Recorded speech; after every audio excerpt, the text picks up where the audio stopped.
Et j'étais au haut du mont Atlas, et de là je contemplais le monde, et son or, et sa boue, et sa vertu, et son orgueil. Et Satan m'apparut, et Satan me dit, viens avec moi, regarde, vois, et puis ensuite tu verras mon royaume, mon monde à moi.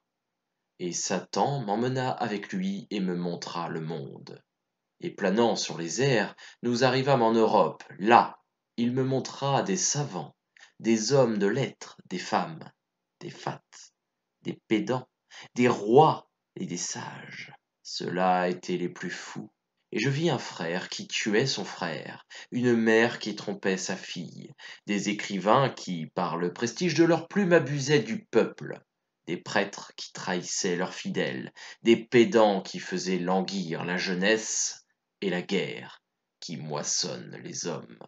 Là, c'était un intrigant qui, rampant dans la boue, arrivait jusqu'aux pieds des grands, leur mordait le talon. Il tombait, et alors il tressaillait de la chute qu'avait faite cette tête en tombant dans la boue. Là, un roi savourait, dans sa couche d'infamie où de père en fils ils reçoivent des leçons d'adultère, il savourait les grâces de la courtisane favorite qui gouvernait la France, et le peuple, lui, applaudissait. C'est qu'ils avaient les yeux bandés. Et je vis deux géants. Le premier, vieux, courbé, ridé et maigre, s'appuyait sur un long bâton tortueux appelé pédantisme.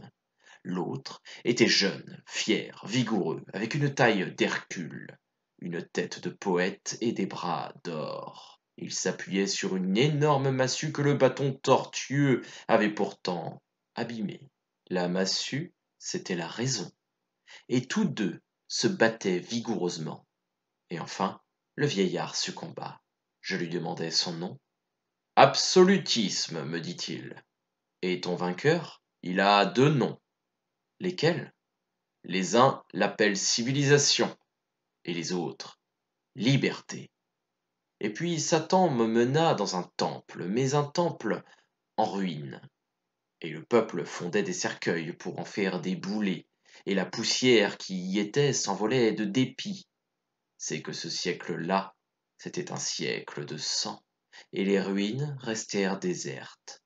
Et un pauvre homme en guenilles, à la tête blanche, un homme chargé de misère, d'infamie et d'opprobre, un de ceux dont le front ridé de soucis renferme à 20 ans les maux d'un siècle, s'assit là, au pied d'une colonne, et il paraissait comme la fourmi au pied de la pyramide.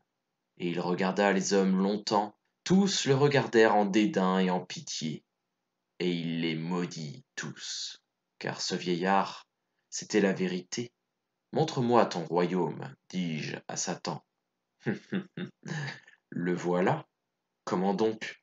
Et Satan me répondit, c'est que ce monde, c'est l'enfer.